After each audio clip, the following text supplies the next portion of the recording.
Hakim PN Ciamis kelas 1B memutuskan kasus illegal logging Pangandaran. Dalam persidangan kali ini pengadilan mengadili dalam eksepsi menolak saksi termohon untuk seluruhnya dalam pokok perkara.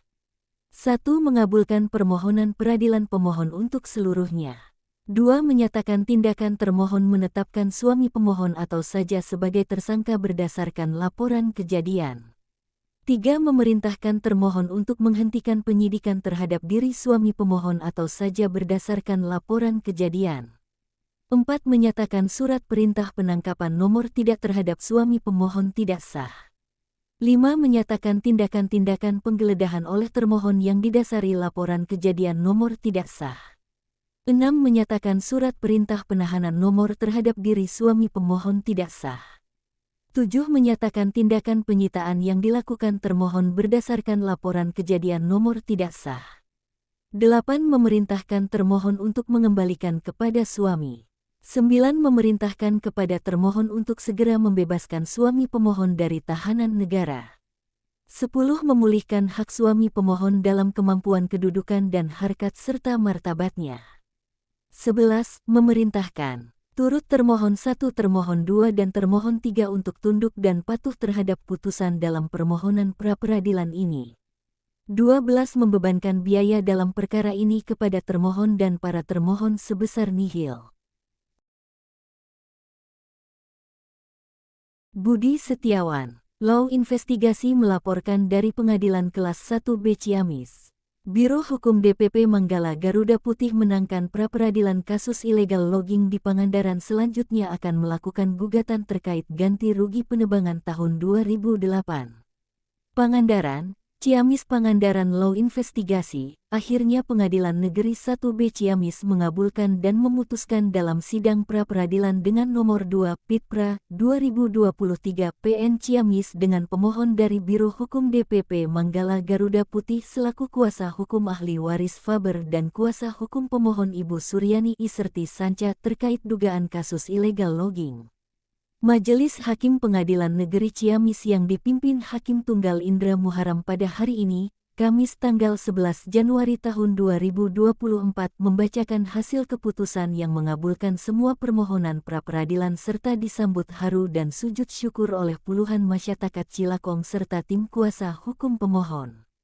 Menurut Ucok Rolando, tim kuasa hukum Biro DPP Manggala Garuda Putih mengatakan untuk agenda persidangan pada hari ini untuk mendengar putusan dari perkara pra-peradilan nomor 2 Pitpra 2023 PN Ciamis di Pengadilan Negeri 1B Ciamis. Kami juga mengucapkan terima kasih kepada bapak-bapak, ibu-ibu, warga desa Cikalong yang juga ikut setia memperhatikan, mendengar, mencermati isi putusan.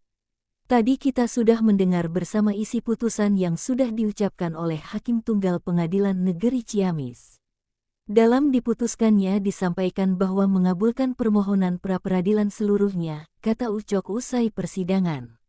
Di mana kita ketahui bersama, hasil putusan itu berbunyi untuk menghentikan proses penyidikan atas diri suami pemohon Sanca, kemudian selanjutnya surat perintah penangkapan, penahanan, penetapan tersangka dan seterus-terusnya dan turunannya dinyatakan tidak sah.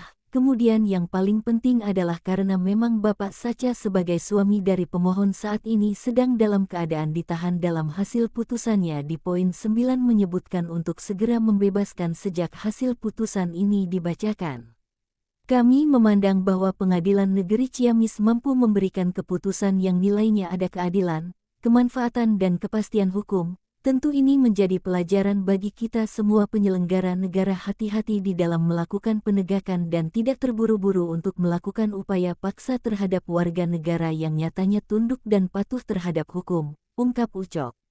Ini pelajaran bagi kita, jangan sekali-kali lagi di negara Republik Indonesia ini penyelenggara negara melakukan perbuatan penyalahgunaan kekuasaan dan kewenangan. Inilah terbukti akhirnya kekuasaan yang namanya eksekutif hari ini diuji. Dan kemudian yudikatif memberikan putusan yang benar-benar memberikan rasa keadilan bagi masyarakat Kabupaten Pangandaran dan secara khusus untuk masyarakat Desa Cikalong Kecamatan Sidamuli. Di mana hasil putusan pengadilan hari ini semua dikabulkan. Artinya begini, dalam formulasi permohonan yang sudah kami susun, tim kuasa hukum dari Biro Hukum DPP Manggala Garuda Putih itu mengabulkan permohonan pemohon pra-peradilan seluruhnya. Itu berarti seluruh formulasi permohonan pra-peradilan itu dipandang sempurna, tidak satupun yang tidak dikabulkan, seluruhnya dikabulkan, jelasnya. Ini berarti tim Biro Hukum DPP Manggala Garuda Putih secara maksimal dan optimal memberikan bantuan hukum yang luar biasa kepada masyarakat dan rakyat yang ada di Kabupaten Pangandaran. Sementara itu di tempat yang sama, Muhammad Ijudin Rahmat mengatakan intinya kepada masyarakat Cikalong karena penyidikan dan penyelidikan itu tidak sah, dan segala permohonan dikabulkan semua, berarti mulai hari ini detik ini nebang lagi nanam lagi, tidak ada larangan. Selain itu juga, menjadi perhatian untuk para oknum-oknum penegak hukum yang menangkap Pak Sacha itu, saya akan minta kepada negara ya nanti bersurat resmi untuk dipecat saja. Kenapa? Karena dia digaji oleh negara, uang dari kita menangkap masyarakat yang salah itu sudah tidak manusiawi, tegasnya. Dan tim kuasa hukum juga akan melaporkan hasil persidangan hari ini ke dinas-dinas terkait bahwa kita meminta bahwa oknum-oknum penyidik pegawai negeri sipil ini untuk diberhentikan jabatannya. Kenapa? Karena kok masyarakat yang menambang secara legal ditangkap, banyak kejadian penebangan ilegal logging di Pangandaran yang dibiarkan, dan ini diduga ada kong kali kong antara oknum dan oknum aparat penegak hukum. Terus yang ketiga, kita sekarang tim hukum akan mempersiapkan pertama gugatan ganti rugi terkait penangkapan Pak Sacha karena itu kan sudah mencemarkan nama baik Desa Cikalong, kita akan menggugat secara resmi. Masyarakat Desa Cikalong itu bukan penjahat dan dibuktikan dengan hasil putusan pengadilan hari ini, dan itu wajib negara mengganti rugi, tandasnya. Selanjutnya juga kita akan melakukan gugatan terkait ganti rugi penebangan tahun 2008 ini. Akan tetap sehat, lupa terus berdoa sampai semua rencananya dikabulkan oleh Yang Maha Kuasa.